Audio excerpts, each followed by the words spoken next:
आज मैं आपके लिए सर्दियों की बहुत ही ख़ास स्वाद बेसन का हलवा लेके आई हूँ। ये दिखने में जितना मज़ेदार है, बनाने में उससे भी आसान। मज़े की बात, बहुत ही कम पैसों में बन जाता है। ये बहुत दानेदार होने वाला है, बहुत ही खुशबूदार होगा। इसमें कौन से टिप्स एंड ट्रिक्स हैं, ये मैं आपको आगे वीडियो में बताऊंगी। अल्लाहुम्मा सल्ली अला सय्यिदिना मुहम्मदिन व अला आलिहि वसल्लम। अस्सलामु अलैकुम एवरीवन, कैसे हैं आप सब। रेसिपी स्टार्ट करते हैं। हलवा बनाने के लिए सबसे पहले 2 कप बेसन लेंगे। इसे कढ़ाई में डाल के ब्राउन करेंगे। बेसन आपने हमेशा छान के यूज़ करना है, क्योंकि इसमें गुठलियाँ होती हैं और हमें वो नहीं चाहिए।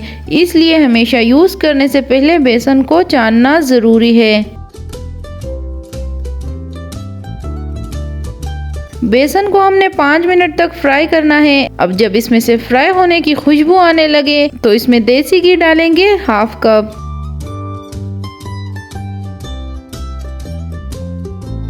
अभी मैंने सिर्फ ½ कप घी डाला है। इसके अलावा 2 टेबलस्पून घी और भी डालेंगे, लेकिन पहले इसको हल्की आंच पे फ्राई करना है।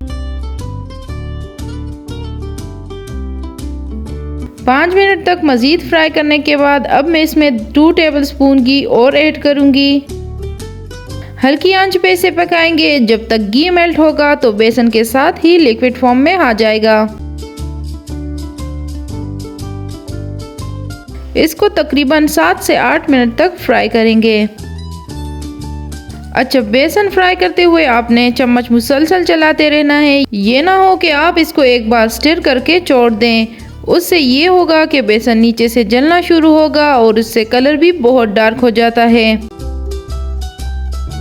देखिए, बेसन अच्छे से फ्राई हो गया। अब दूसरी तरफ इसके लिए दूध मिक्सचर बनाते हैं। 2 कप बेसन है तो इसमें 4 कप दूध डालना है। अब ये ½ कप मेजरिंग कप है तो मैं 2 बार भर के इस पे चीनी डालूंगी। मतलब 2 कप बेसन में 1 कप चीनी डालनी है। इसके अलावा 1 अंडा तोड़ के डाल दें। अब इसको अच्छी तरह से मिक्स करना है ताकि अंडा दूध में अच्छे से बीट हो जाए।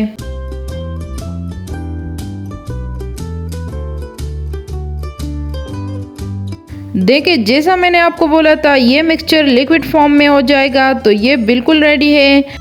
अब इसमें थोड़ा थोड़ा करके दूध मिक्सचर डालते जाएं।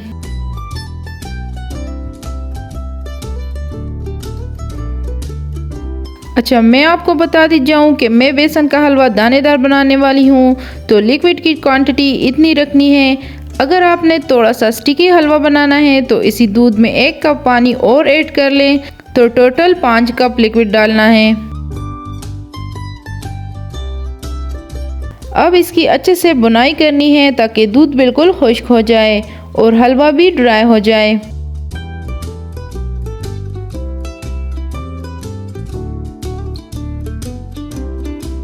थोड़े से ड्राई फ्रूट्स ऐड करेंगे, जिसमें मैंने मूंगफली, काजू, पिस्ता, सफ़ेद तिल और पम्पकिन सीड्स लिए हैं। इसको दरदरा कूट के हलवे में ऐड कर दें। अच्छा, हलवे के रेडी होने की ये अलामत है कि ये कढ़ाई से अलग होना शुरू हो जाएगा और हलवा तेल भी छोड़ने लगेगा। आप देख सकते हैं कि कितना दानेदार हलवा बना है। साथ इसका जो कलर आया है उसकी तो क्या ही बात है। 2 से 3 मिनट मज़ीद फ्राई करने के बाद फ्लेम ऑफ कर दें। तो ये थी हमारी आज की रेसिपी। उम्मीद करती हूँ आपको पसंद आई होगी। पसंद आई हो तो मेरे चैनल को सब्सक्राइब करें, वीडियो को लाइक एंड शेयर ज़रूर करें। इजाज़त दीजिए, अल्लाह हाफिज़।